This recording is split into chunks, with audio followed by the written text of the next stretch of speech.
Hello, friends. Welcome into this live Packers post-game show. The Packers win. They survive. They find a way to pick up a victory over the Chicago Bears. I guess the words, I'm very blurry. There we go. I guess the words deserve don't necessarily have anything to do with it. I can very much make a strong argument that Green Bay did not deserve to win that game.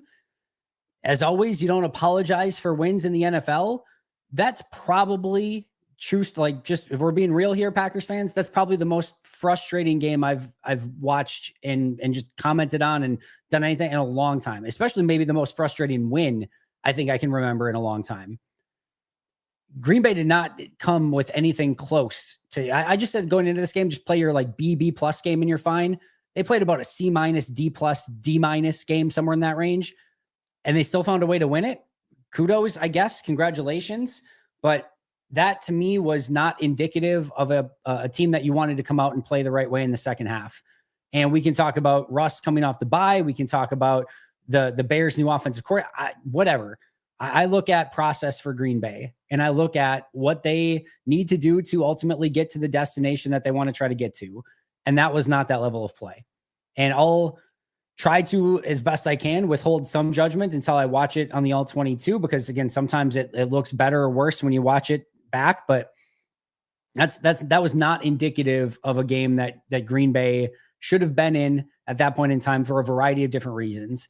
And I don't even know that I can point it to quite as much of the quote unquote self-inflicted wounds in this one. Like, there weren't the catastrophic errors in this one. Obviously, the interception in the red zone is a really, really tough one. A different brand of interception for Jordan, right? For the most part, his poor plays have been bad decisions. It's had nothing to do with decision. This was just a bad throw. Just overthrew Tucker Kraft, fading away, and just missed him and threw it right to the defender. So it's a different breed of interception. I thought he did a much better job of trying to take care of the ball, but just had that one really bad play, but didn't have quite, again, the catastrophic errors. This was a defense that was, bled to death by a million paper cuts. Caleb Williams scrambling around, a mostly efficient Bears running game, and just easy completions, right? They didn't allow the big explosive plays other than the big run by DeAndre Swift. But outside of that, it wasn't like these catastrophic errors, some missed tackles for sure.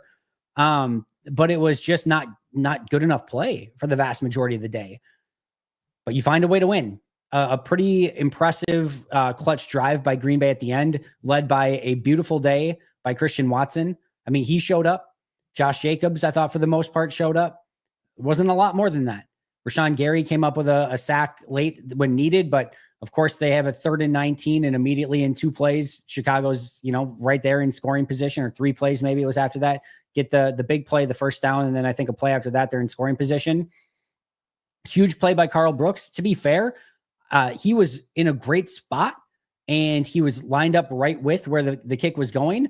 I didn't think he got a ton of height on that. I didn't think he was high enough where it really should have. It definitely looked like a bit of a low kick from Cairo Santos, but you'll take it.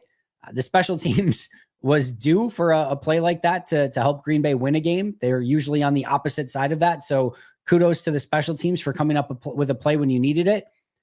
But I can understand if anyone was as frustrated as I was in that game and felt like, yeah, you beat the Bears, but you did it in about the worst fashion imaginable. Yeah, I'm right there with you.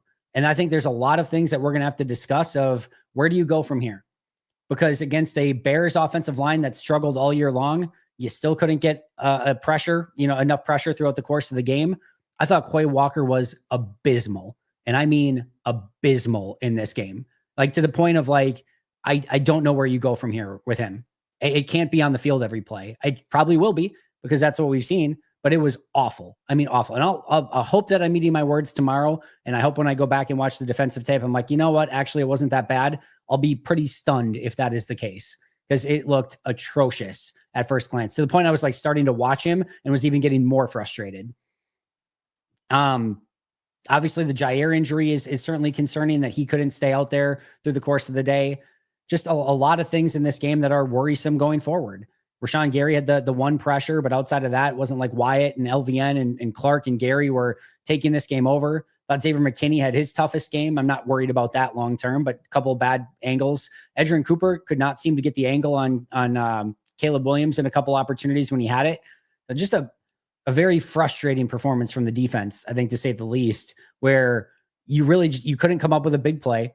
Even when you finally, and I mean finally, got the 2 sacks in the final drive, you give up a 3rd and 19. And just, when you need a stop at the end, you can't get the stop. Special teams got it, but the defense couldn't get it. That was a losing defensive performance, especially at the end when you've got everything at your fingertips. You've got a 1-point lead. You have to protect it against one of the worst offenses in football, and you allow them right into field goal range. Even worse, even more egregious when it's to the 3rd and 19 variety, where you've got 3rd and 19. They should have no chance at that point, and you let them get a first down a couple plays later. And Igbare completely missing a sack. Like, it was just that sort of day. And there is a piece of me, if I'm being totally real with you guys, there's a piece of me that at the end there kind of just wanted like Green Bay to have to learn their lesson, to have to take their medicine. And I'm happy with the win. Don't get me wrong. But if they don't grow from this, if they don't learn from this, the win does not matter. The win or loss in those 2 columns in particular are irrelevant entirely if Green Bay does not find a way to play better football than this. And it's really in all phases. And kudos to the special teams for coming up with the play at the end. But offensively and defensively, this was not anywhere remotely good enough. And they're going to have a massive challenge upcoming against San Francisco. They've got tough games against Minnesota and Detroit remaining, in Minnesota and in Detroit. The NFC North has not been the games that you want from the Packers so far. They were this close to going 0-3 against all 3 teams to start the season in the division. So I'm happy with the win. Don't get me wrong. Happy to get that W in the win column and continue to progress the season, go to 7-3. It's hard to be too upset at 7-3. But again, let's be real. Let's look at this from a process standpoint and just be very clear and obvious that this brand of football that they played today gets them nowhere. It gets them absolutely nowhere. And that's not to say that this is the be all end all. It's not that this is not fate. This is not destiny for Green Bay at this point. There's a lot of season left. But to my bigger point, win or lose this game, they have to learn the lessons from this game. They have to. They have to improve. They have to be better. Because again, this version of the Green Bay Packers gets you nowhere in the postseason. Gets you absolutely nowhere. Gets you a first, maybe second round exit at best, and probably another, heart-wrenching loss towards the end of the playoffs on the road somewhere where you probably had a chance to win during the game. But we know how that ends. We know that story. So win or lose, I'm happy with it, but I'm happy with the win, but they have to learn from this game, and they have to learn where their mistakes are. And I think the frustrating thing and the disappointing thing is that it's a lot of the same stuff, right? And whether it's Quay Walker, whether it's the defensive front not getting enough pressure and getting home and getting those sacks when needed, all of a sudden the turnovers on defense have dried up. And when the turnovers dry up, now you're seeing these paper cuts just like last year start to bleed you to death.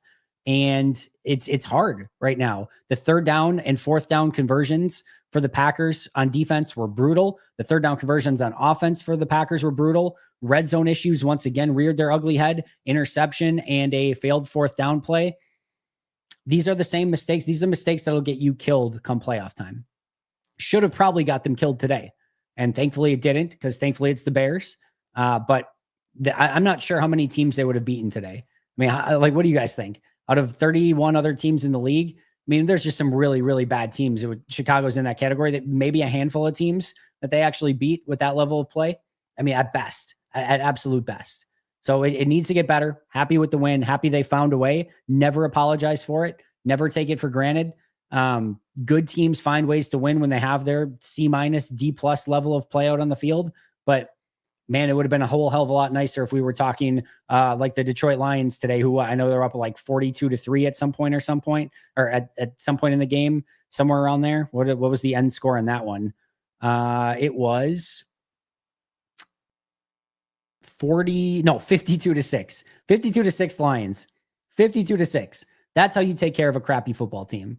And Green Bay did the exact opposite. Now we've seen some good teams. The Ravens lost to the Browns, right? We've seen some really, really, really good teams lose to some really crappy teams on the season. It happens. Like it very much happens, even to, again, some very good football teams. But yeah, it's not to me about the win or the loss. It's about the process and the performance. And this one was in the very large L category when it came to process evaluation, even if it came, thankfully, in the W column in the actual win-loss column at the end of the day. All right, we got a lot of super chats. Let's get to these right away. I'm going to need an episode on how to rebuild the pass rush. Kalani, if I knew how to rebuild the pass rush, I would be a defensive line coach somewhere, a defensive coordinator somewhere. I mean, what do you go to? At some point, we first of all, we saw a decent amount of blitzing from Jeff Hafley in this game. Chicago was prepared for it. And there was not, we can talk about Jeff Hafley and like, oh, you didn't do this, you didn't do that. When they brought a blitz, they couldn't get home and allowed completions. When they didn't bring a blitz, Caleb Williams danced around one with his legs or still found completions. So with a blitz, didn't really work. Without a blitz, didn't really work. At some point in time, your players up front, especially against a very crappy Bears offensive line, they have to win. And I talked about it going into this game in the pregame show, on the radio show during the week. I talked about it all week long.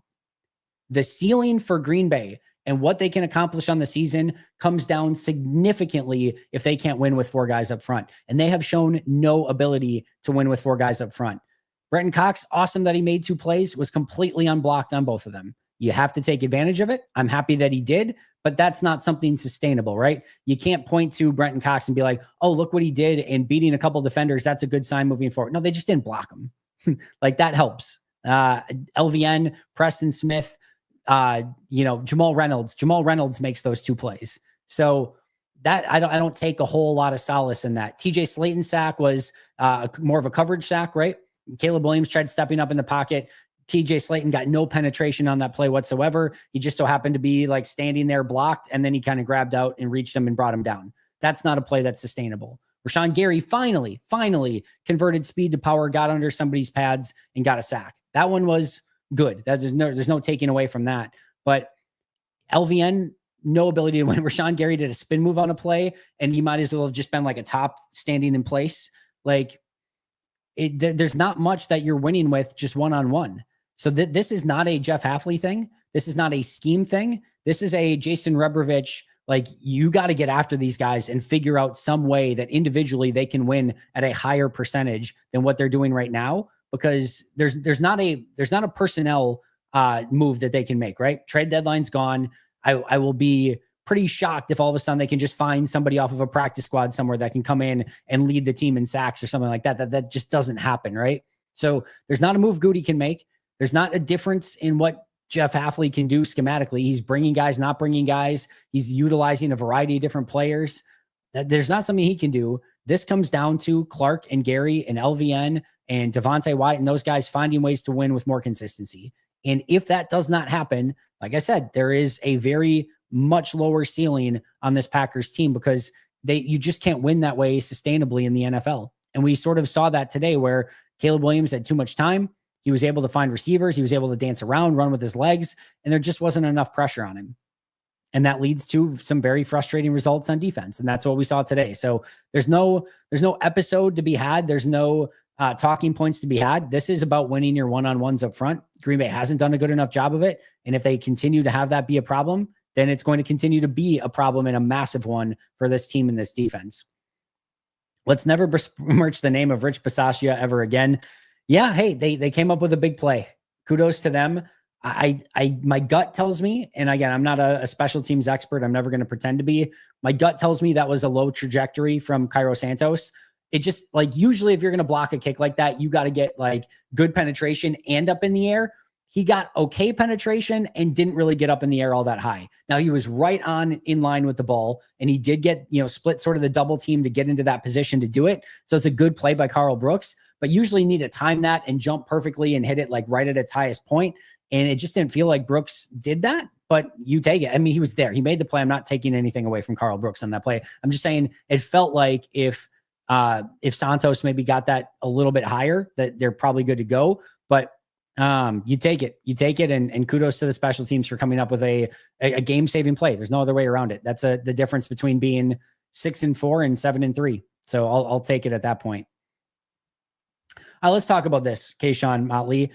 I will agree with you that I don't think that the play calling was anywhere near great in this game, specifically in the red zone. It's funny though.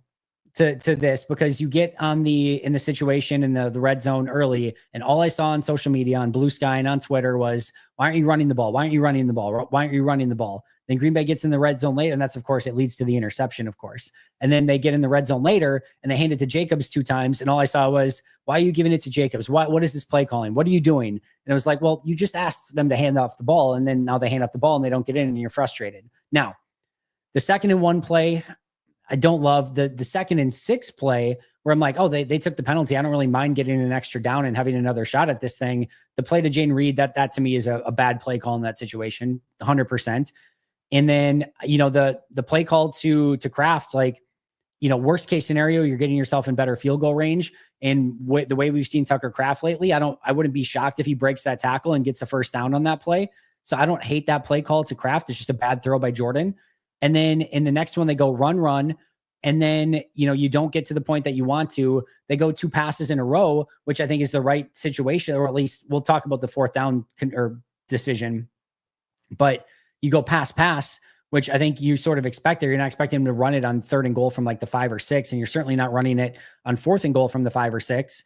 I think this, to me, is a results oriented, right? Like, yeah, every single time they ran the ball and passed the ball in the red zone. And on other drives, they ran the ball and passed the ball in the red zone. You can't be predictable. You got to change it up a little bit. It, to me, is more results than play calling. And they just didn't get the results. The Bears covered it up well. I think there's a couple calls in there. You can certainly, have a bone to pick with. The Jaden Reed, sweep on one of them, I think is definitely one of those. But, if they find a way to score a touchdown in there, we're probably all talking about, the great play calling. On the other drives, when they scored a touchdown, it's like, they had great play calling on those drives. Well, they executed. So to me, it's an execution thing. I thought the Bears played good defense. Why I keep getting blurry. All right, there we go. I think the Bears play good defense, but it clearly is not good enough one way or the other. Whether it's execution, play calling, they've got to find something a little bit different. I want to see a little bit more bootleg in this offense too, whether it's in the red zone or outside of the red zone. Just haven't seen enough of that. And I don't know if they're still trying to, protect Jordan, but I think there's some opportunities there to maybe get some bootleg calls in, especially in the red zone, try to get those tight ends working a little bit more. But, right now they are struggling in that area of the field, and it has to find a way to be better, because again, it's another thing that will absolutely limit them through the course of the season if they cannot get it fixed. Any thoughts on play calling from Matt LaFleur? For me, 3 out of 10. Not his best game. I mean, let's go through this really quick here, because I think this is interesting to me, if nothing else, because I don't know the answer going into this. I'm not trying to spin a narrative. So they drive all the way, 8 plays, 70 yards on the first drive. I thought the first drive was fantastic. They go 5 plays, 18 and punt on the second drive. That one's a failure. They go 12 plays, 61 that ends in an interception, and then the half ends. So you have 2 drives that should have definitely resulted in points, and 2 very impressive drives. One drive that, stalls out early on. And that's all they got in the first half. Then you come back in the second half.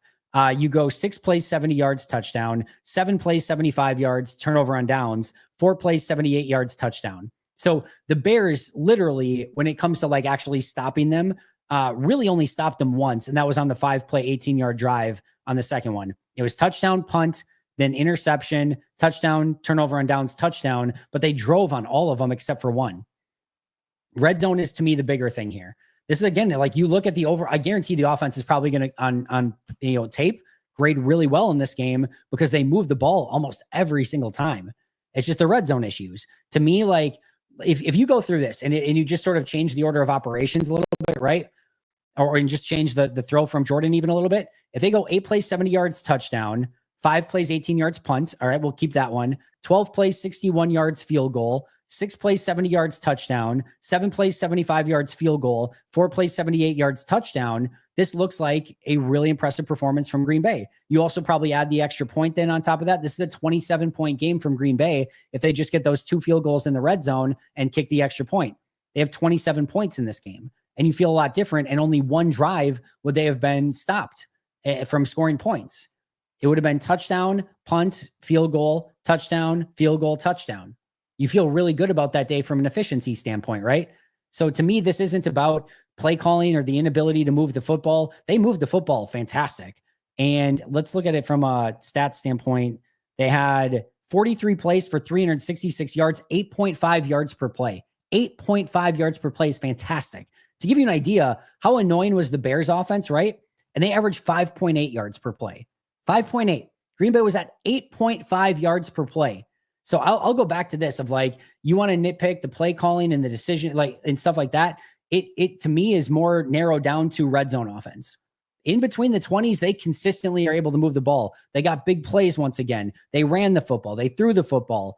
It just comes down to red zone efficiency. And when you leave 2 red zone trips with 0 points, you give yourself an opportunity to lose a game. And that to me was what really could have swung this game in Chicago's favor was the red zone offense. Otherwise, from everything else, efficiently, they were great. Just you have to be able to pay those off with points. And if you don't, again, you're leaving the door open to lose to far worse teams. And we almost saw that today. Connor, thank you for the super chat. Really wishing we had DeJean instead of Morgan right now. Maybe not forever, but right now for sure. We need DB help badly. Yeah, we could do this with every draft pick, right? And now I get the reason that DeJean gets brought up is because a lot of people wanted DeJean pre-draft, right? Like that's the pick that a lot of Packers fans wanted, and he's playing very, very well in Philadelphia right now. I'm going to start with a couple different things. I was not a Jordan Morgan guy, first round guy. We'll see what that means. It doesn't mean anything, right? Like he can still go on to have a great career. I think he's been okay so far. Obviously, the injuries have hurt him quite a bit, and he's now on IR and going to be out for the at least the next 3 games after this one. To me, if you don't take offensive linemen, when you've got good players available, you can end up in some pretty crappy situations. And we see teams all throughout the league that just don't have offensive linemen and offensive line depth, and more often than not, investing in good offensive linemen, which I think Jordan Morgan is at the end of it. I think he's going to be a good offensive lineman. I don't know if he's ever going to be great. I don't think he's ever going to be, first team all pro or anything like that. But if you invest in good offensive linemen, it's going to help you more often than not. And if you had to ask me if let's just ballpark this, right? Let's say Cooper DeJean ends up being an A- defensive back and Jordan Morgan ends up being a B offensive lineman. Just to say that none of those things are for certain, right? But I'll take more often than not, you're usually better off having the B offensive lineman than the A- defensive back, just because offensive linemen are so hard to find and they are a force multiplier for everything on offense. Your run game sucks if you don't have blocking. Your passing game sucks if you don't have blocking. Doesn't matter if you have good wide receivers, quarterback, and weapons all over the field. If you can't block, it's all much ado about nothing. So I don't hate the overall idea of like, hey, let's get a good offensive lineman because this is going to help us a ton long term. That's how important that position is. But as far as DeJean, he's been great, and the secondary does definitely need some help. The other thing I'll say about the secondary is I think the secondary would feel a whole hell of a lot different if the pass rush actually got home up front, right? I think everyone looks better. 2 things. I would say everyone looks better if the pass rush is better, and everyone looks better too if you probably have Jair out there full time. And Jair's injuries and no pass rush up front, yeah, your DB, defensive backfield's not going to look as good. No 2 ways about it. So I was happy to see less Eric Stokes, and I think no Eric Stokes in this game. They finally got to that conclusion, probably too late, but they got to it eventually. Again, not that Carrington Valentine played great in this game, I didn't think, but I'll still take that over what I've seen from Eric Stokes. And hopefully, Valentine continues to get better, where I think we know this is just it from Stokes. But I think it starts up front on the defensive line, got to get more pressure, which is going to make that defensive backfield look better inherently. And then also getting a little bit more from Jair Alexander, hopefully getting back from injury, but him not being able to play the second half is certainly not a great sign for him moving forward. Most hated Minnesota member for 14 months. Bears will be Bears. Let's forget about this one, but enjoy the fact that we won. I can appreciate that. Like I said, it's always tough for me. And I think some people get upset with me sometimes when it's the opposite. When they lose and I say, hey, it actually wasn't that bad. Like they actually played pretty well, easily could have won that game. Don't stress about it. And I think people in those situations usually want to be like, come on, Andy, just say they sucked. They lost. Just say they lost. And I'm like, no, I think the process was good. It can go the other way too. I think the process was great enough in this one. I think there's a lot that they still need to learn. And this to me is not, if you have the hopes and dreams of being a championship contender at the end of this year, this is the game that gives me the most concern moving forward. Coming off of a bye against a bad football team, there's a lot of concern coming out of this game for me. It's not to say that it's final. It's not written in stone. And the best teams are the ones that figure out their adversity and their problems and their issues, and they fix it. So if they come out of this game with a win and actually take their medicine and learn their lessons, Awesome. You get the best of all worlds. You learned your lessons and you somehow came away with the win. Perfect. But they need to learn from it and it needs to be better. I'm happy with the win. No two ways about it. We get our Luigi's victory pizza, which is going to be great. Who's our Luigi's victory player of the game, by the way? Do we go Carl Brooks? I got to go Christian Watson. Christian Watson, the Luigi's pizza player of the game on this one. Christian Watson, I thought he stepped up huge, came up with some big time catches and some big time moments. I don't think they win this one without Christian. So I'm going Luigi's pizza player of the game, Christian Watson in this one. And I'm going to say that this hopefully kickstarts Christian Watson the remainder of the year. Get your Luigi's pizza, your victory pizza. Remember, they're giving away a case of free pizzas every Packers win. We got that Packers win. So hashtag Luigi's Victory Monday on Twitter. And make sure you're following Luigi's Pizza at Luigi's Pizza, LuigesPizza. And you will be entered to win a free case of Luigi's frozen pizzas. Make sure to check that out. Get entered to win. You're not going to want to miss out on that opportunity because they are insanely delicious. And regardless of whether or not it was a disappointing game or not, I promise you the Luigi's Victory Pizza always tastes amazing every single time. All right. Precious Dolt, what's the logic for such soft defense? I didn't think they were soft in this game. It was bad defense. This was not soft defense. This was bad defense. Now, if you want to complain on 3rd and 19 that they didn't bring more pressure, okay, that was a soft defense in that one. I don't mind it because you're hoping you can get home with 4 and you're hoping that you can cover everyone downfield with 7 and you're 3rd and 19. You know it's an obvious pass rush. You have to at some point trust your guys up front. And to be fair, up until that point when they brought blitzes, it did not go well. They got beat more often than not. So to me, there was a great mix in this game of different pressures that Hafley brought, of bringing more than 4 guys, of bringing 4 guys. Like he mixed it up all throughout the game. They just didn't get there. They didn't get home with 4. They didn't get home with 5. They didn't get home with 6. And they didn't cover well enough on the back end. They didn't tackle well enough. They didn't take good enough angles. This to me is not when you give up a lot of yards and when you give up, 5 yards per play, almost every single play, it's going to feel like soft defense. To me, this wasn't a philosophical soft defense. This was just bad defense. So it felt like soft defense. That's how I would sort of chalk this one up. I didn't think that they were playing aggressively soft in this game and just being like, well, let's just keep our 2 safeties 30 yards back and make sure there's nothing beaten deep. I didn't get that feel at all. They were bringing people. They were bringing pressure. Just nothing that Jeff Hafley dialed up worked. You can attribute that to Jeff Hafley too, if you want. Like, you had to maybe try something different, or maybe every time he blitzed, he should have covered. Maybe every time he covered, he should have blitzed. I don't know. It definitely felt like Chicago had some tells on Green Bay, and it felt like they were a step ahead. So Green Bay might need to do a little bit of self-scout and figure out, are they tipping away of what they're actually going to do on a play? But I didn't think this was soft defense. I just felt like it was bad defense, which is worse, by the way. It's much, much worse. All right. Puerto Rican Packer, thank you for the super chat. A few weeks ago, I asked you who you choose between Quay Walker and Eric Wilson going forward, and you said you go with Wilson because you trust the staff. Care to revisit that decision today? Abysmal game by him. I said I'd go with Wilson because I'm assuming you mean I would go with Quay because I trust the staff. What I've been saying for a couple weeks now, Puerto Rican, I said it even in the pregame show today, is one, I didn't think they were going to move on from or like change Quay. I think that was my number one answer. And I said that again earlier today. I don't think they're going to change Quay. Going into this game today, in the pregame show, literally said to a T, I'm not saying that he can't play or completely bench the guy or everything like that. I'm saying like you can still have him in on some plays. I'm just saying if everyone else is up for discussion and needs competition and everything like that, why is Quay not a part of that? And to me, Eric Wilson, Edgerrin Cooper, give me some Tyron Hopper. I don't care at this point. That was me going into this game, is even already saying, hey, like it's time for some more competition at that spot. It can't just be Quay every single play and be like, yep, we're good. Quay's the guy. He's going to solve all the problems. He's going to be in there in every single play, no matter what. That to me was not the answer going into this game. My answer now, I'm done. I'm like benched, absolutely benched. You can't win with it. And if you guys know me well enough, you know that I'm pretty measured when it comes to calling out players like that. And it's just because like, I don't think it usually serves anything, and what's it going to accomplish anyway? and it's usually not as bad as it looks. And like I said earlier, I hope I look at the tape either later today or tomorrow and we're like, oh, you know what? It actually wasn't that bad. In which case, guess what? I will tell you, guess what? It wasn't that bad.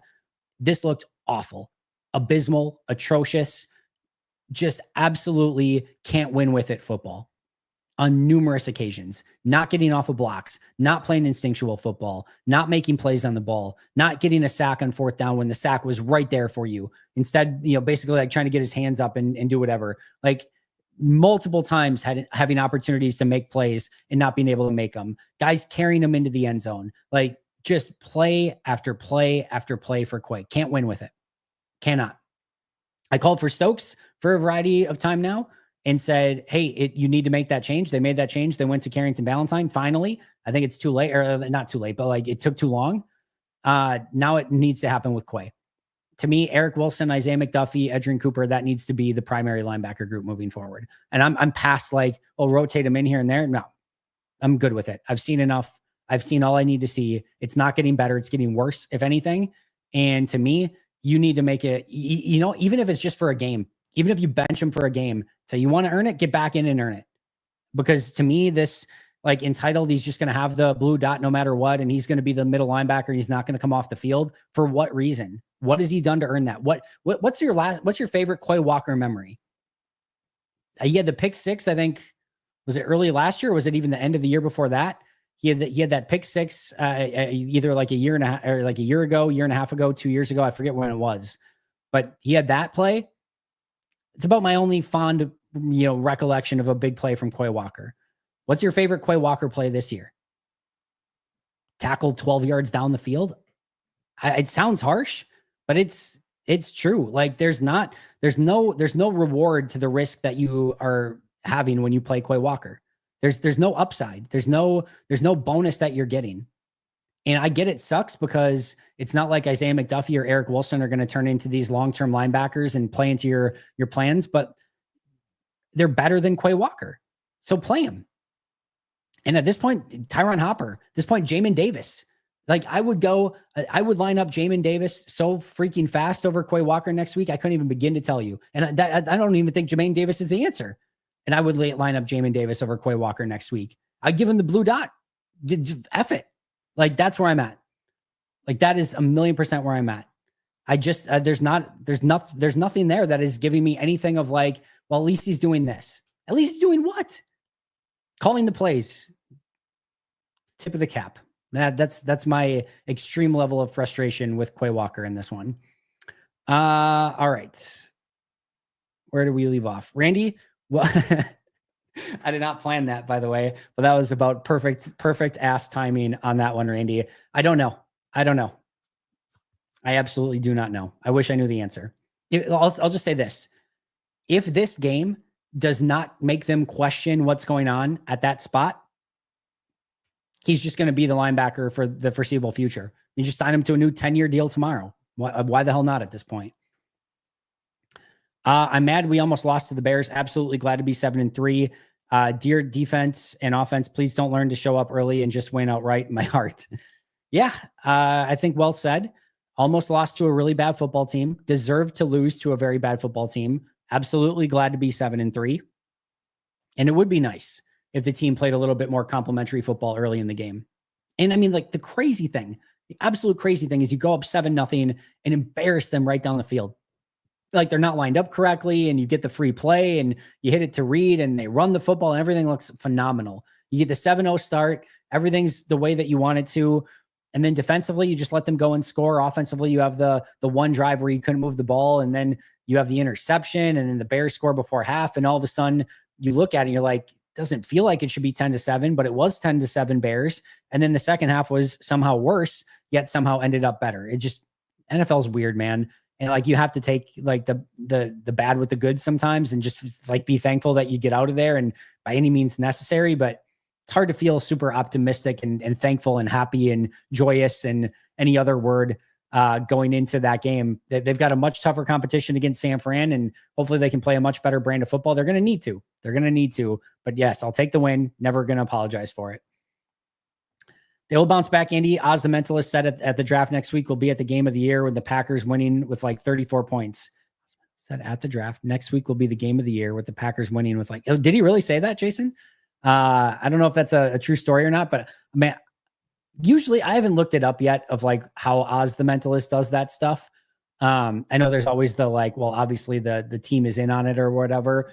I don't know for what reason. I don't even see Oz the Mentalist anything other than when he does these NFL things. Is he a Vegas guy? Like, does he have a TV show? Like, I don't even know like how he's making money off this, because I never even hear about him other than like the 5 like freaky things he does to NFL teams every year. But I'd love to know exactly what goes on with how he does some of that stuff. I love watching, like, one of my things that I get caught on, like YouTube algorithm, like YouTube shorts or TikTok shorts that I get caught on is like how magicians do stuff. I don't know how I get caught in that algo, but I definitely do, because it always is intriguing to me. But yeah, he's impressive. That's for sure. But hey, if that's the case, Jason, I will absolutely take him, because he's usually right with that stuff. Andy, man, did you catch the Quay Walker meeting with the defense on the sideline? They all looked uninterested in what he had to say, especially X. I was about to tweet this out. You cannot be the guy that's trying to rally everyone when you're also the guy that's playing like complete garbage. Like that goes like a fart in church, right? Like, there's only so much that people are going to want to listen when they're like, it's almost like I think you should leave hot dog thing of like, we're all just trying to find the guy that did this. And it's like, yeah, dude, you're the guy. Like, how are you talking to anyone else at that point? And I think in general, like when you get into those situations, guys are just in a zone, right? So like, even if it's Ray Lewis in his prime barking at you, like, yeah, he's probably going to garner a little bit more attention, but guys are sort of like just zoned in and focused on what they need to do. So I didn't take it necessarily quite as bad as like, oh my God, they just hate Quay Walker or anything like that. But I don't know that should be the guy that's trying to do it when he's not playing, anywhere near a good game of football. But yeah, just that sort of day for Green Bay, that's for sure. R.R. Smith, take the points, Matt. Another one, right, Jordan. Keyshawn Carrington, doesn't matter. Quay equals open, lane in the middle. And yet, despite that, bang, lost my voice and mind. This freaking team, man. R.R. Smith, I think your entire vomit of words, and I don't say that in a bad way, is exactly how every Packers fan is feeling after that game. Just blah. Like, I just need to get everything out of my system. I need to cleanse. I need to go on some sort of, I don't know. Maybe I need a darkness retreat after that. I feel icky after that win. I think we all sort of feel that way to some extent. Let's talk about taking the points though. I don't hate the decision. I would love to. I don't know if anyone has like the New York Times or like the point bot of like what you're supposed to do in that situation. You're down at the 5-yard line. I'm never going to be upset with my coach playing aggressive football and going for the kill, or like not the kill necessarily, but going to try to get the lead in that situation. What you're banking on in that spot. And here's the other thing that plays really far into this as well. And I'll get back to what I was saying, but another thing that is really key in these situations now is getting the ball at the 30-yard line after kicking off. So you kick the field goal, you're down by 2 at that point, but you're also kicking to them. They get it at the 30. They're a couple completions away from field goal range to make that right back to a 5-point game. So you're losing the field goal or the field position battle there too, by basically giving it to them back at the 30-yard line. So you're still losing by 2 and you're giving them the ball at the 30, not too far away from getting points. So you're hoping of one of 2 things, right? Either A, we're going to score a touchdown here, or B, they have the ball inside the 5-yard line. And if we can hold them here, and this is one of the worst offenses in football, if we can hold them, we're going to get the ball back probably around the 50-yard line, right? And then we'll have the opportunity to go and be in good field position to go down and score a touchdown again, and hopefully then take the lead. So I don't hate that decision from Matt there at all, especially against the Bears. You get a 3, you're still down by 2. You also don't know sometimes when you're playing a desperate team, right? Because you might think, actually, no, I take that back. They're not even playing a desperate team, but like, you're down by 2. If they go down and score a touchdown, you're down 9, right? So even in that situation, I think they were down. I just want to make sure I have the right score here. So the turnover on downs, yeah, they were down by 5. So you kick a field goal, it's 19-17. If they go down and score a touchdown, you're down 2 scores at that point. So there's a lot that goes into that. And I don't hate the decision to go for the touchdown. You just better have a good play. I thought the telling thing to me, or the thing that I was nervous about, is, I don't know if you guys caught this on TV, but Matt LaFleur called the play for the 4th down. And then he's like going like this. And he's just like, and it's just like, you could tell almost to an extent that like he didn't have confidence in the play call. And I'm just like, oh, this is not going to be good. This is not going to be good. Like Matt's just going like this on the sideline of like, and I don't know, he could have been reacting to something else entirely, but it just felt like, are you really convicted in this play call, Matt? Because it doesn't really seem like you may be convicted in this play call, but they don't get it in. They're down at the 2-yard line. Now, unfortunately, Green Bay does not remotely get to stop within the 10-yard line or anything like that. And Green Bay eventually does get the ball back, but in bad field position. But I don't hate that decision. It doesn't work out, but it may not have worked out if they kick the field goal either. So yeah, I'm fine with Matt going for it in those situations. You just better have a good play call. I think they had a great play call in that one. Ivan Bogdawi. LaFleur was terrible today. That 4th down was really boneheaded decision. Yeah, we just talked about that one. Don't hate the decision. There's a lot that you can nitpick in this game from Matt. No question about it at all. That one I don't mind. The field position at the 30 has played a lot bigger decision in that than I think people have talked about, where, you get the field goal and you're still down by 2 and you're giving them the ball at the 30-yard line and in good field position. That doesn't feel great. If all of a sudden you're down there, you're in the 4th quarter, they've got the ball, good field position, not too far away from, again, being in field goal range again, or at least even a 1st down and they're pinning it in your own, 15-yard line or whatever. So Torrey Taylor's a good punter, but yeah, I don't hate that one. Again, there's a lot to nitpick with Matt in this one. No question about it. Didn't think this was his A+ game by any means, but I don't hate that decision. I hate the result. Definitely hate the result. What is going on with our passing game? Seems like short passes have completely left this offense.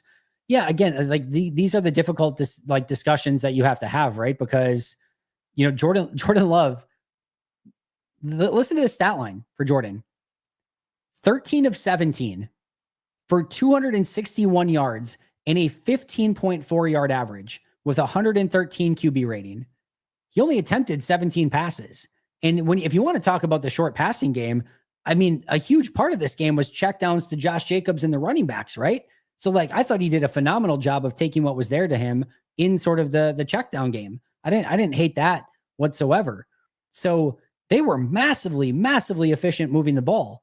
Again, 15.4 yards per pass on only 17 attempts and 261 yards on only 17 attempts. Like, that's about as efficient as it gets. There's one bad mistake from Jordan on overthrowing a ball. And again, you stall in the red zone twice is the issue. This is not a procedural issue from the offense. This, to me, is not a play calling outside of the 20-yard line, right? The red zone play calling we can definitely talk about. I think it's definitely fair to nitpick. But this team moved the football. They moved it all day long. The Bears were not a resistance to them when they had the ball other than one drive. Just got to punch it in when you get in the red zone. Have to find a way to get points. They did not do that consistently enough, which is why Chicago was in this game in the first place, why they probably should have won it. But to me, 13 of 17 for 261 yards. The only blemish is an interception. That should have been 14 of 17 for probably 270 yards, 1 touchdown, no picks, and an extra 3 points on the board. Just one missed throw, overthrew him. And that has not been Jordan's MO on his picks, right? It's been poor decisions. This is not poor decisions, just a bad throw.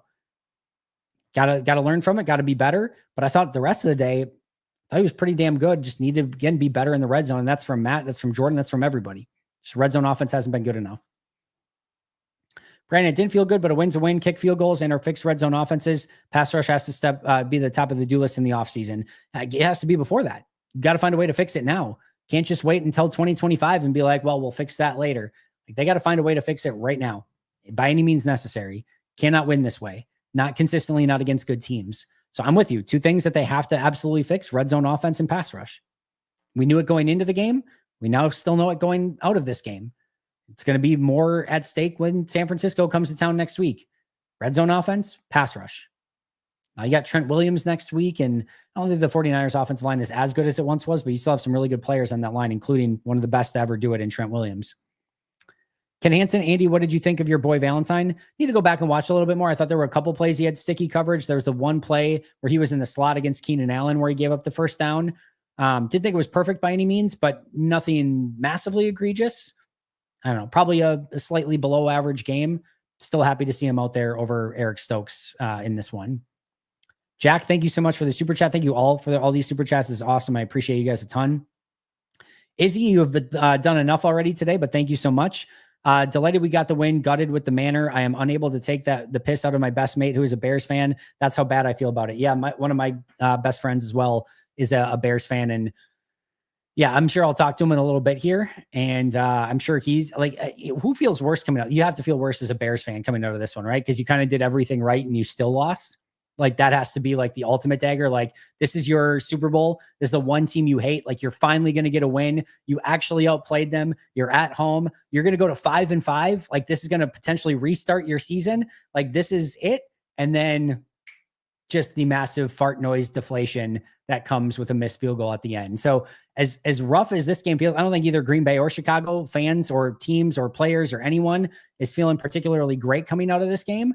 But yeah, I think probably the Bears have to feel a little bit worse because they had the game in grasp and just let it, here, you take it, Green Bay. We don't really want it.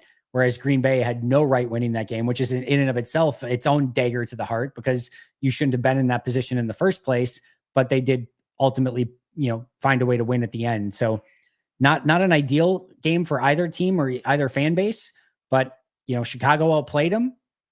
Green Bay got the win. What are you going to do? I'll take it in the end, I guess. R. Smith, don't get joy from trashing our guys, but it is what it is. 30 years watching Packers. LVN is the worst rusher I've seen. Please get better, man. I can't go quite that far, but he is very ineffective as a pass rusher at the moment. Enigbari had a couple opportunities to make plays in this one against Caleb Williams and did not. That's massively disappointing. And clearly, Brenton Cox had the 2 plays unblocked, which is nice, but it wasn't like Cox and Mosby came in or like, setting the world on fire in this game either. It's going to take more. It's going to take a little bit more from everyone. I don't think you're going to get a lot more from any one player. You're going to need a little bit more from everyone and just everyone being a little bit better than what they've been so far. Jack, defense still worries me. So much to fix with the secondary and non-existent pass rush. I think we're still a few years away from being Super Bowl contenders. Very nervous about the Niners. Yeah, we've talked about it kind of ad nauseum here, Jack. I think there's a lot to be concerned about coming out of this game. And again, it's looking at it with a long-term view of like, what does this team look like come playoff time? Because that's what matters, right?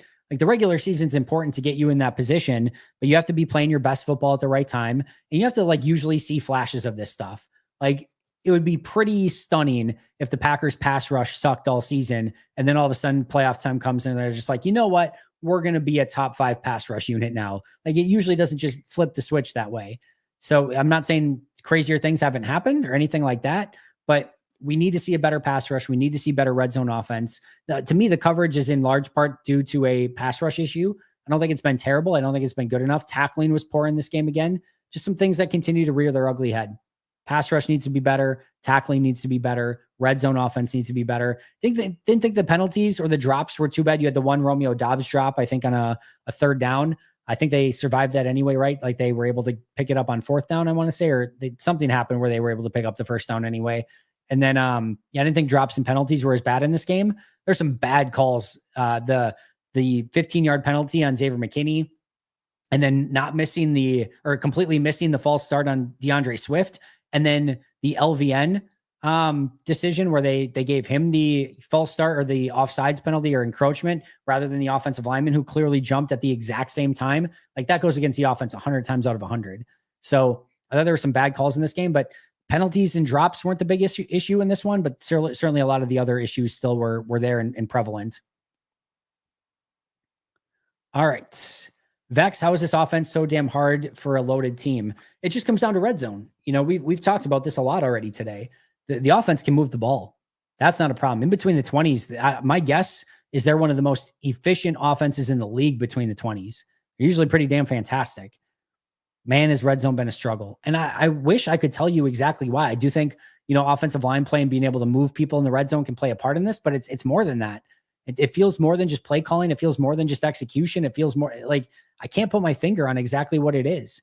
I saw somebody post like, at some point you need kind of like an alpha weapon in the red zone to really be able to, strike fear in the hearts of defenders or defenses. Like maybe it's that they don't have that Travis Kelce or that Justin Jefferson or that like complete alpha player. But man, I still feel good about Jaden Reed and Christian Watson, Romeo Doubs, Tucker Kraft, Josh Jacobs. Like I still feel good about the weapons in the red area, but It's clearly not been good enough, and they've got to figure out something because they can't continue to survive with a red zone offense that isn't performing the way that you would want it to. Damon, thank you for the super chat. Colin, thank you for the super chat. Colin, thank you again for the super chat. Today sucked, not worried. Young team, Matt and Half will figure it out. Yeah, I love the positive mindset, Colin, and I love taking that philosophy as well. I think let's continue to let the season play out and see if they can continue to get better. The playoffs are not tomorrow. That's great news because they're not ready for the playoffs right now. They still have a lot of games to put together to kind of figure this out. To give you an idea of just exactly that, go back to last year. So we are what now? 10 games into the season, right? 2023,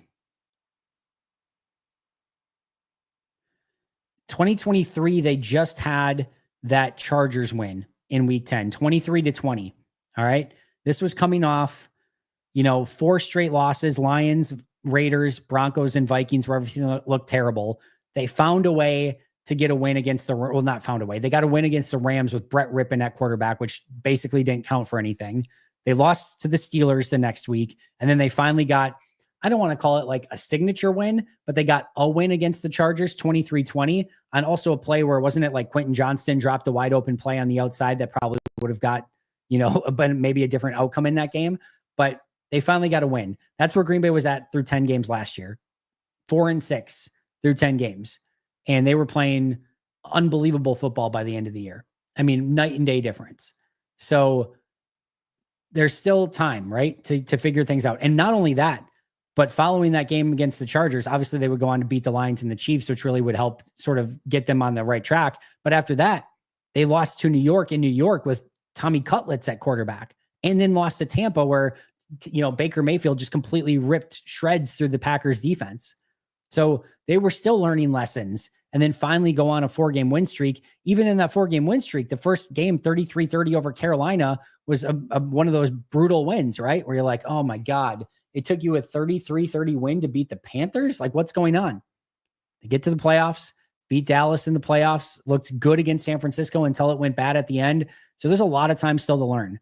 But one of the things I think we were hoping for, Colin, was a little bit more of a sign in this of what maybe they would be, kind of going into this and learning from some of the mistakes that they've already put on tape and be better against the Bears.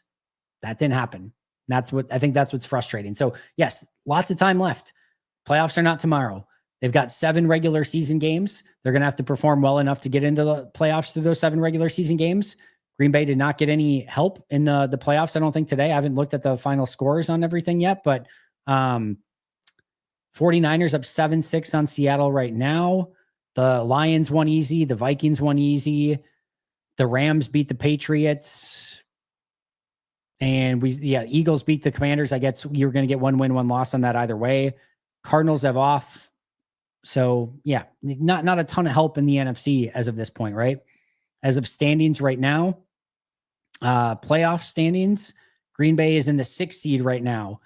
So Detroit at 1 at 9-1, Eagles at 2 at 8-2, Falcons at 3, 6-4, Cardinals at 4, 6-4, Vikings at 5 at 8-2, Packers at 6 at 7-3, then Commanders at 7-4, then 49ers, the first team out, at 5-4, trying to go 6-4 today, and then the Rams at 5-5.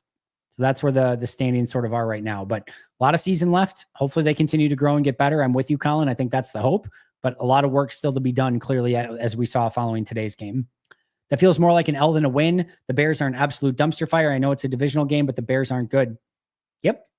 I don't know if you were here at the beginning, Fading West, but that was basically my call out as well. And I talk about it all the time. There are absolutely losses where I come out of it and are like, you know what? They lost. It sucks. Ball didn't bounce their way. Was really happy with the way that they played in that game. And I think it's going to help them long-term with a lot of the things that they did in the game. So a lot of times where a loss looks like a loss and you're like, burn the tape. I don't ever want to see this or speak of this ever again. Sometimes a win is awesome and it looks amazing. And it's like, oh my God, this is incredible. They looked amazing, a full 4-quarter game, and look what they're capable of doing. And then there's sometimes where a win looks like a loss on tape. And you're like, yeah, they got that win, but they got lucky or they didn't deserve it. And this definitely feels like the latter of that.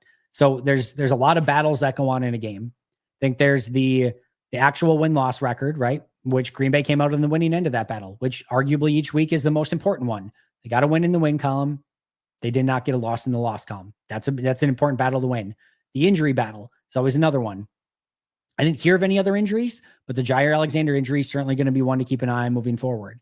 And then is the progress of the team. Did Packers stock go up or did Packers stock go down this week? Do we feel better or worse about a playoff run for the Packers than we did following this game?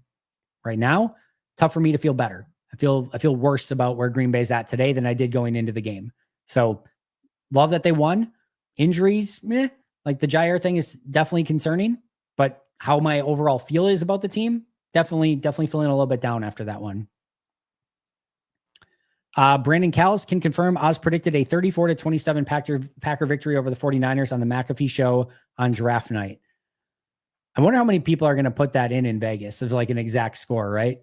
Like, can you imagine if he somehow pulled that off? Like got it completely exact, right? 34-27 Packers victory. That would be that. Talk about being like on another level at that point. That would be insane. But hey, I'll take it. I'll absolutely take it. Hopefully Oz is right. Hopefully Oz is the new AI. AI won today, by the way. Had the Packers game right. The AI has the Packers losing to the 49ers. So we've got Oz versus AI in this one. That might be the matchup of the year, right? Now, the AI did lose. It did finally have its first loss against Detroit. It had the Packers winning that one. So Packers are 10 games in, so it's 9-1 now the AI is. So we'll get AI versus Oz next week. What more could you possibly want in life? Andy, can't disagree with your analysis, but we got the dub against our biggest historic rival. Get yourself a Luigi's Pizza and a beer, and let's enjoy the victory together. Got to play better next week. Cheers to you, Paul. Thank you very, very much. I appreciate that a ton. And yeah, like I said, I'm never going to apologize for a win. It is tough. It's so hard. It really, really is hard because I do think, and I'll be the first to admit that I think, I struggle with this at times, but I think we sometimes do get too far away from like just wins and losses. Like at the end of the day, as simple as the old cliche comment is, you play to win the game, as Herm Edwards, right? Like you play to win the game. You play to win the game. And the Packers just beat the Bears in Chicago. And usually, I think you're going to feel pretty damn good about that, right? Packers, Bears in Chicago, Packers pull out a win at the last second. And usually that's going to be something you feel great about. And if I'm being totally honest with you guys, I was just thinking about this the other day. If there's one thing that I really miss from like my childhood the most, it's that unbridled innocence of just going into a game, not knowing what the spread is, just going into every game as it's a 50-50 affair, like both teams have an equal shot at winning, and just being completely naive to anything else or a spread or a line or who played well. And that all that matters was that the Packers would come out with a win. If there's one thing I really miss from just like my naive childhood of not knowing any better, it's going into every single Packers game as just like, yep, they're going to win this game and they should win this game, and not knowing what the actual like implications are or anything like that, or who's out or who's in. Just a simple, youthful exuberance of there are two teams in this game. There's a good team and a bad team. I want the good team to win. And it feels like either team could, and it's a coin flip. It's a 50-50. And if they came out with a win at the end, I was very excited. And if they came out with a loss at the end, I was very upset. I miss that. I miss just celebrating wins and being disappointed in losses and not having to worry about anything else. But the reality of the situation is you look at where the team is trending. You look at if the team is trending up or if they're trending down, if they're getting stagnant, if they're like, you're seeing where they're going. And what you're looking for, at least I'm not speaking for everyone here. What I'll say I'm looking for are signs of like, okay, if they play like this, that's a Super Bowl team. Like if they can do this consistently, like it doesn't have to come consistently right now, but you want to see those flashes and those signs of like, that's a Super Bowl team. That's right there. I see it. I can see it. I can taste it. I can feel it. It's right there. It's not quite there yet. It's still baking in the oven, but when it gets out of the oven, it's going to be a Super Bowl team. Right now, it feels like it's missing a couple ingredients, right? And you're going to get it out of the oven and be like, this is it? I mean, this is not what I wanted. It just feels like it's missing a couple ingredients right now. And until they get that right, until they get the recipe right, you're probably going to be left wanting for more. But there's still a season left for Chef Hafley and company to get this right and to get it cooking and to get everything going in the right direction. I'm not just talking about the defense. It's everything right. But definitely a game that I think Green Bay would like to have back, regardless of, yes, they got the win at the end, which is awesome. I love getting wins. Winning is good. but you like to see them play well as well. Ja didn't like the deep ball to Watson thoughts. So this is the beautiful thing about football, right? If we want to talk about decision making, and like I thought Jordan for the most part in this game did a phenomenal job with his decision making and taking care of the ball. He threw a pick, but it wasn't a bad decision. It was just a bad throw. It doesn't absolve it anymore, but there's a difference there. I thought he was much more careful with it. The biggest issue from a decision-making standpoint all day was his throw to Watson, which ended up phenomenal.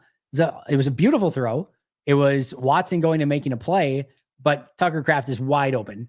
Tucker Kraft is wide ass open underneath. Just hit Tucker Kraft. It's still going to be like a 20-yard gain, and there's no risk on the play.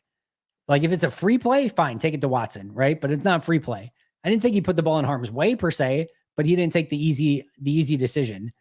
But it was awesome. It was an unbelievable throw. But if you want to like talk about Jordan Love's decision-making on the day, probably his worst decision was throwing that ball to Watson, which ended up being one of the plays of the day.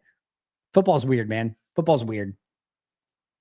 Mike, I feel worse with a butt. This is always the Bears Super Bowl. It's always going to be a dogfight. Yeah, no, I see what you're saying here, Mike. And I do agree that in these divisional games, in these rivalry games, you never quite know what you're going to get. You never do. And I talked about it earlier this week of like, hey, there's going to be different aspects of this where you can take all the historical stuff or which team is the better team and everything like that and kind of throw it out the window because you get these two teams together and they ball out and they play ball and you never know what you're going to get. But to an extent, that's why I was so disappointed with how flat Green Bay was in this game and just not playing to the level that they're capable of. So yeah, take the win. You knew this was going to be a little bit of a dogfight, like you say. And I'm happy that they found a way at the end, but definitely not the brand of football that I think we were all hoping for. Adam, do you feel this type of play from the past few weeks is going to start losing the locker room? No, I'm not there. And, if anything, maybe it leads to some tough conversations in that locker room and some tough conversations with the coaching staff. I do think, and I said this even when they were about to lose at the end of like, this team probably needs a bit of a come to Jesus moment of like, hey, it's great that you're 7-3. You're not going anywhere right now. This is not a formula for success. They have to change the formula up in some capacity. So if there's some difficult conversations in the locker room, there's some difficult benchings, if there's some difficult things that you need to do to make this team better, good. I'm all for it.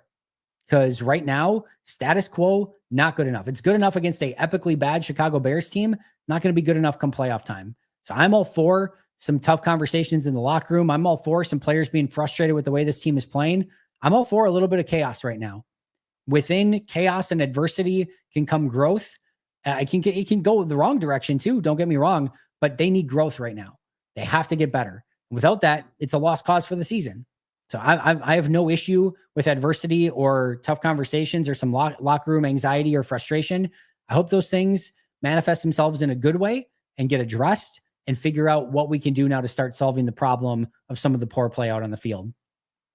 Good question though. And again, I appreciate all the super chats.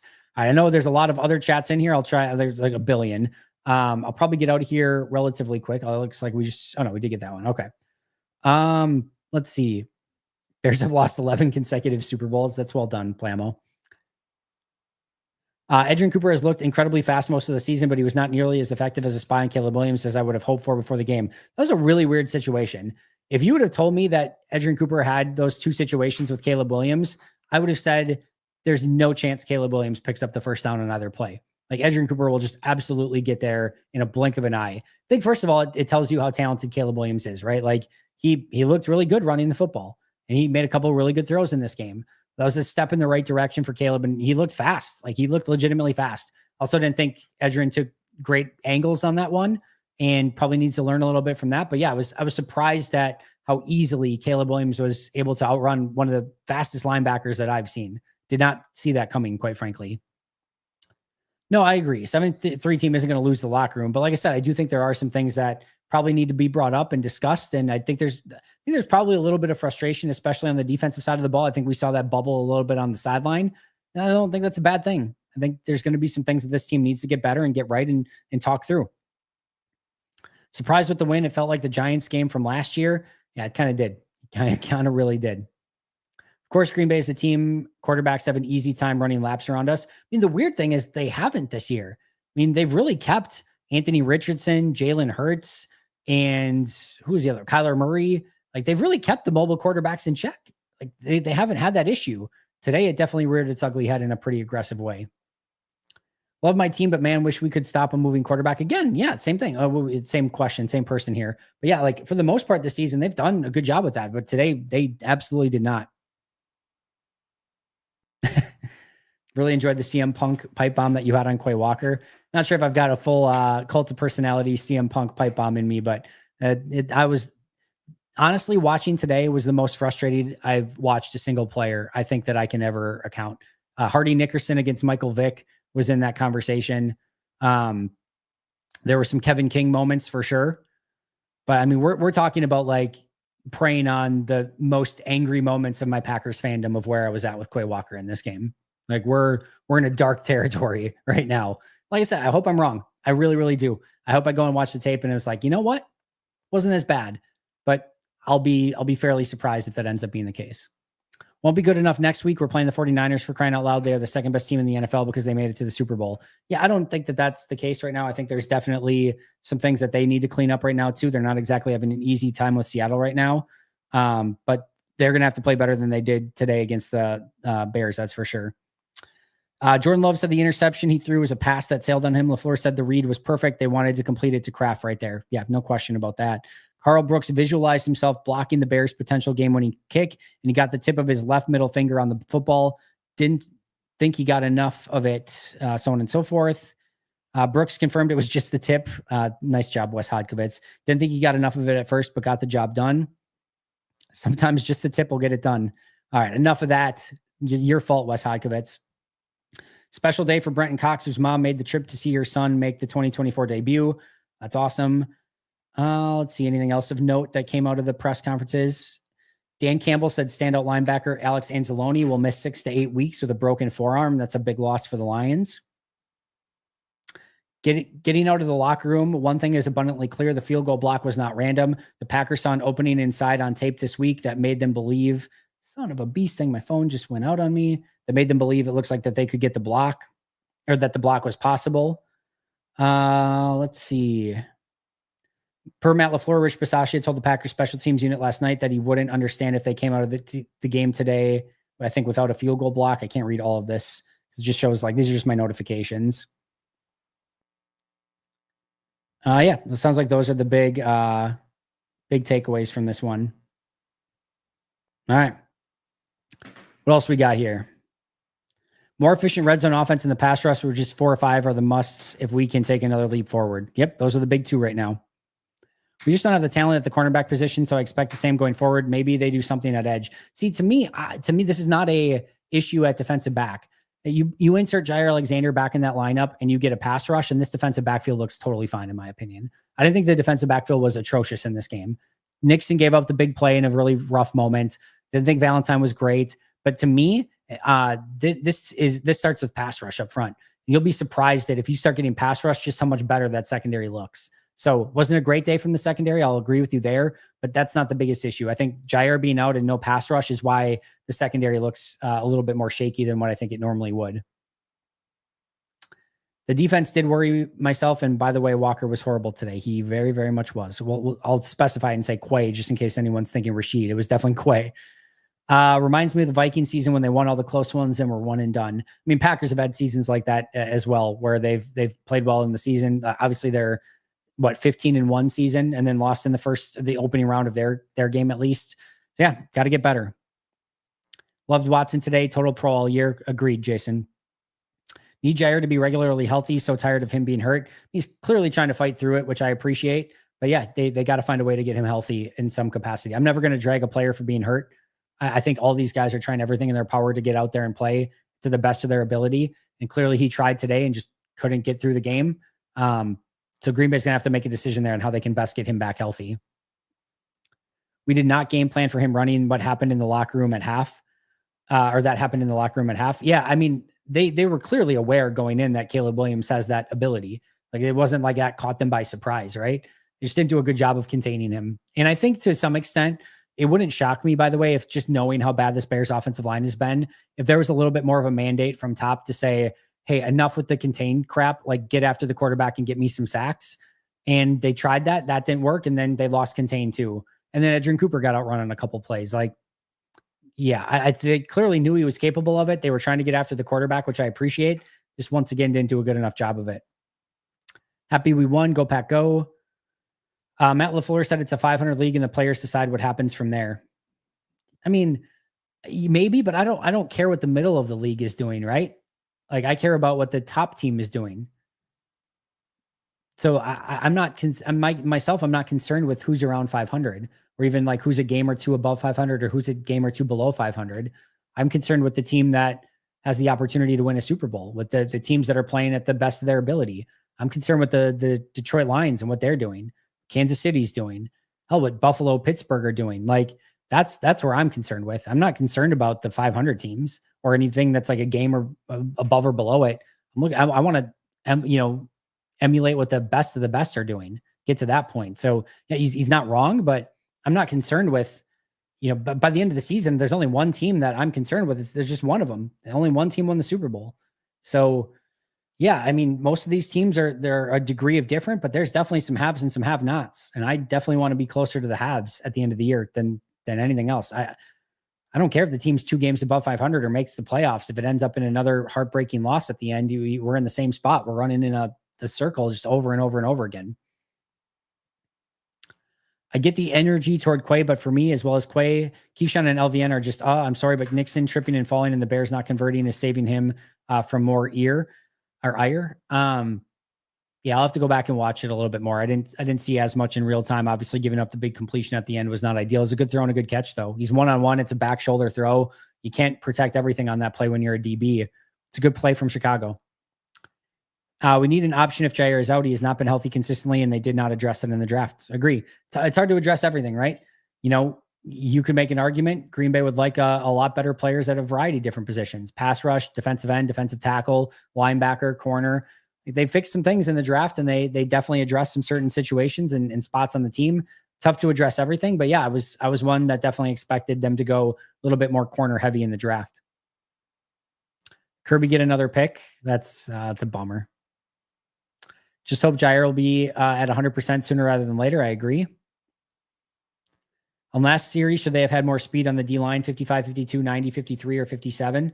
I'd have to go back and look at it a little bit closer, see who they had out there. You've been saying it all season, the Bears D is good, and it showed. I didn't think they actually played that great in this game, though, is the thing, right? Like Green Bay moved the ball consistently. Their red zone D was good. Red zone D was good from Chicago. I'm not really coming out of this game massively concerned with the offense, if I'm being honest. The Bears defense is good. It's a road game. They move the ball incredibly well. They had a bad pick off of, I would say poor fundamentals on that play, and a drive that they went for it on 4 downs and couldn't get in. I'm concerned about red zone offense, but overall the offense, I'm not super concerned about right now. Defense was far more concerning for me in this one. Do the best teams win even when they play poorly? Sometimes they do, sometimes they don't. It just depends on the team and the situation, but we definitely see some good teams win to some lose to some really bad teams at times. It happens. Ravens lost to the Browns earlier this year. I think Ravens lost today again, but still think Ravens are one of the better teams. But yeah, again, that's why you don't apologize for it. I think you take the wins and you take them where you can get them. But again, definitely some sour taste left in your mouth after this one. Van Ness and Kenny Clark need to be backups. I mean, to be fair, Van Ness was a backup today. It was Enigbari and Rashawn Gary that there were the starters, and Van Ness rotated in. So, I mean, technically he is a backup. Kenny Clark just needs to play better. Oh my God, X gave up a huge touchdown whiffing on an open field tackle, 1-on-1 with Swift scoring, but no one criticizes X. I mean, no, like some common sense here, my friend. Yeah, it was a really bad play by X on that play. We are now up to, we're going to check the scoreboard really quick. Yep, we're now up to 1 bad play for Xavier McKinney on the season. And also he's got 6 interceptions, a fumble recovery, a sack, and has been the leader of the defense. Miss me with we need to be harder on Xavier McKinney. Yeah, he didn't have this is definitely his worst game, which I also talked about in this episode. Did not have his best game today, but I'm definitely not going to go all in on a guy who has now like 1 bad play and, his worst game of the season when he's been absolutely balling out for Green Bay. When I see 2.5 years of the same shit from Quay, yeah, I'm going to be a little bit more aggressive in my take on it.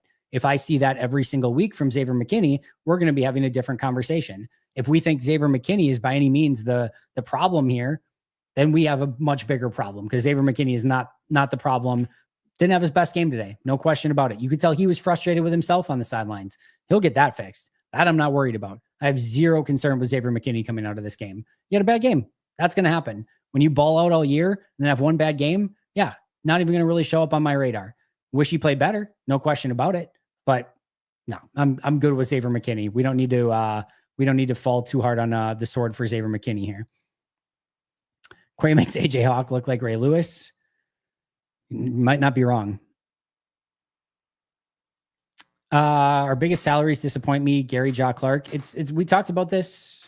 I don't know. I'm losing track now. I think we talked about it in the pregame show, but first round picks and big salary, big salaries that not the free agent ones, right? Josh Jacobs, Xavier McKinney, clearly playing very well, but first round picks, they need to step up more. I thought Jordan was good in this game outside of the one pick. You can't, again, make the caveat for everything with Jordan all the time. He needs to make that throw. But, you look at the first round picks right now in Goody's tenure. I'll just talk. Actually, we can even go beyond that, right? The first round picks that are on this team: Kenny Clark, not playing well. Jair Alexander, out hurt. Rashawn Gary, not playing up to his ability. Jordan Love needs to play better. And it's just fair. Again, I thought he was good today outside of the one pick, but needs to play better. Eric Stokes, completely benched, rightfully so. Quay Walker, brutal in this game. Devontae Wyatt made no discernible impact in this game. LVN made no discernible impact in this game. Jordan Morgan out hurt. Those are your first round picks right now. Need more. Need a lot more. Those are big time investments that they put into those players, and they're not getting their ROI on it. Free agents, like the big time free agents that have re-signed to second year deals, you can absolutely have the conversation there too. I thought Elton was mostly fine in this game. Again, Jordan, we talked about good, but you would like to see him a little bit better. But Rashawn Gary, Kenny Clark, who else? Jair Alexander, again, out in this game. I guess there's not really that many, right? There's not many second contracts. Eric Stokes didn't get one. Is that really it? Are those the only the second/third contracts? Jordan Love, Elton Jenkins, Rashawn Gary, Kenny Clark, Jair Alexander. I think that's it, right? I mean, I guess technically Keyshawn signed that initial contract, and he's on like his third, right? But it's not like your traditional third, but we could say Keyshawn Nixon. But yeah, either way, first round picks, players that they've signed to second and third contracts, would absolutely agree those guys need to step up. Matt, what am I looking forward to most next week in the Niners game? It's a good question. I think just it being a really good litmus test, and we'll see what San Francisco does today. I know they were, again, just up, what was it, 7-6? 7-6, Seattle's ball right now. So it's not like San Francisco's not having a great season, by the way. Like they're not playing great football. This is not the same 49ers that you guys remember. Would not shock me if they lost this game to Seattle at all. But I do think it's a good litmus test. I just want to see them play better. I just want to see them play a much more consistent level of football. I'm excited for the matchup. I think these two teams have a very good sort of rivalry going. I think San Francisco's owned Green Bay a little bit. So hopefully Green Bay can overcome, pick up a really nice win. And I think if you could get a nice win against San Fran, it would wipe a lot of the bad taste of this Chicago game, and now hopefully really get the season kind of rolling. But yeah, they're gonna have to play better certainly than they did today. And no turnovers today. They lost the turnover battle again, right? I mean, clearly had to have, because the Love pick and Green Bay didn't get any, if I remember correctly. Just double checking it, but I'm pretty sure it would have been 1-0, right? In favor of Chicago. Turnovers, yep, 1-0. 1-0 in favor of Chicago. Chicago had 36 minutes of time of possession. Green Bay only had 23. Only 3 penalties for 25 yards for Green Bay. So that's a lot better. And actually one of those should not have been, right? Like one of those was definitely on the Bears offense. So should have been more of like 2 penalties for 20 yards in this game. So that's a good sign. If you're looking for something positive out of this game, Green Bay's lack of penalties is definitely a bit better. McCaffrey will have 200 yards on us. Who knows at this point? Jory, you are more than welcome, my friend. Hard to blame the D when the offense can't get more than 7 points on the board in the first half. Again, it just comes down to complimentary football. There was going into halftime, I'll be honest, like giving up 10 points wasn't great, but I didn't have a huge issue with where the defense was at halftime, just giving up 10 points, but in large part due to what you're saying, like Green Bay's offense should have been much better. Let's take a look at this. So what the Bears did on offense: 8 plays, 34 yards field goal. Tough to be too upset with that. 10 plays, 51 yards punt. Tough to be upset with that. Then 13 plays, 76 yards touchdown. I think it's really like the middle of the game is what really beat you down, right? So 13 plays, 76 yards touchdown. They get the ball to start the second half. 10 plays, 61 yards field goal. Green Bay immediately goes and scores a touchdown to take the lead. And the Packers defense, then the Bears go 11 plays, 78 yards touchdown. And I think what I cannot stress to you enough, holy shit.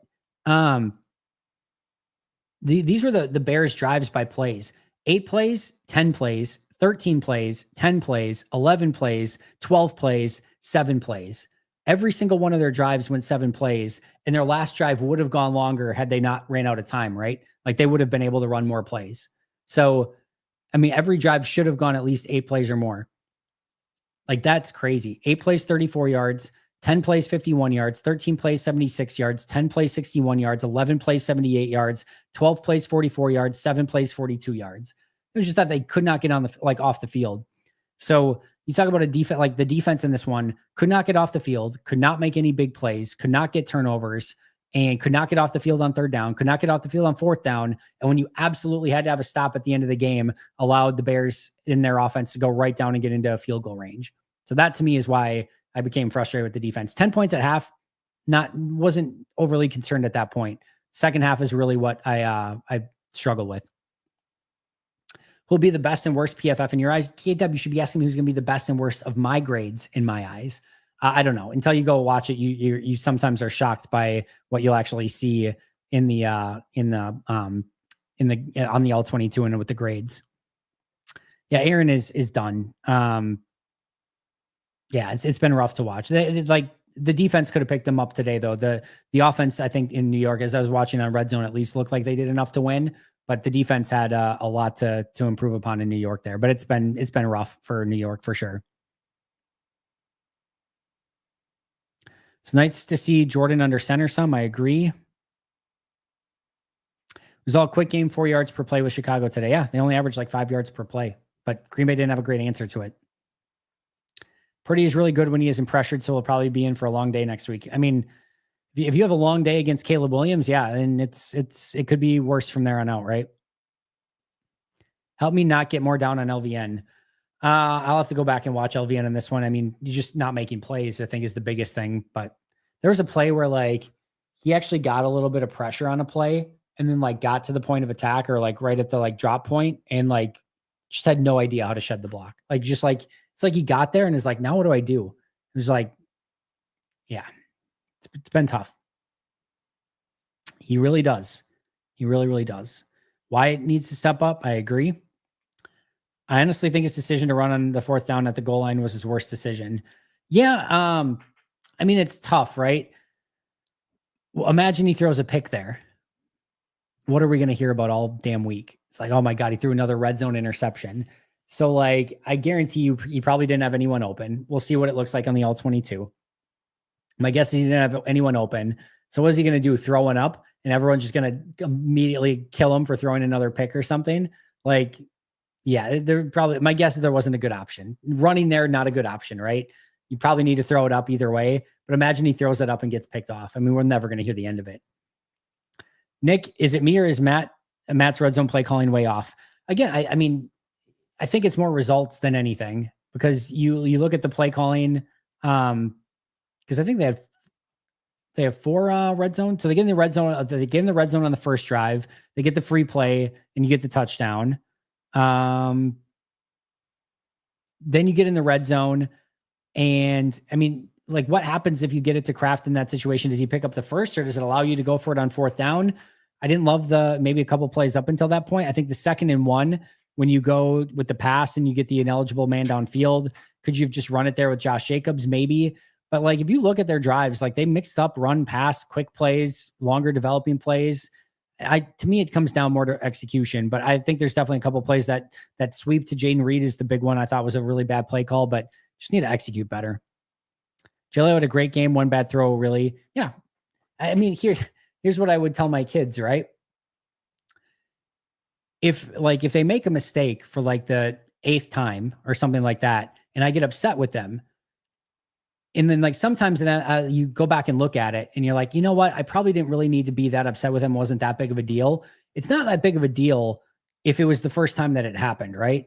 But the fact that you had to tell him for the 8th time that you had to do this again, I say it all the time to my kids. It's like, if this were the first time that this happened, I'm not even talking to you about it. I don't even care. It's kind of what I was talking about with Xavier McKinney earlier. It's the first time that it happened.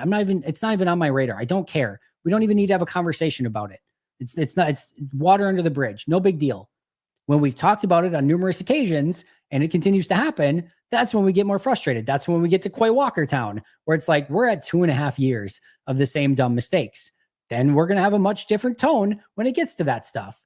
If this were Jordan's, like one of Jordan's first picks of the season, you're like, ball sailed on a little bit, not concerned about it. When you get an interception every single game for a variety of different reasons, the tone's going to be a little bit different, right?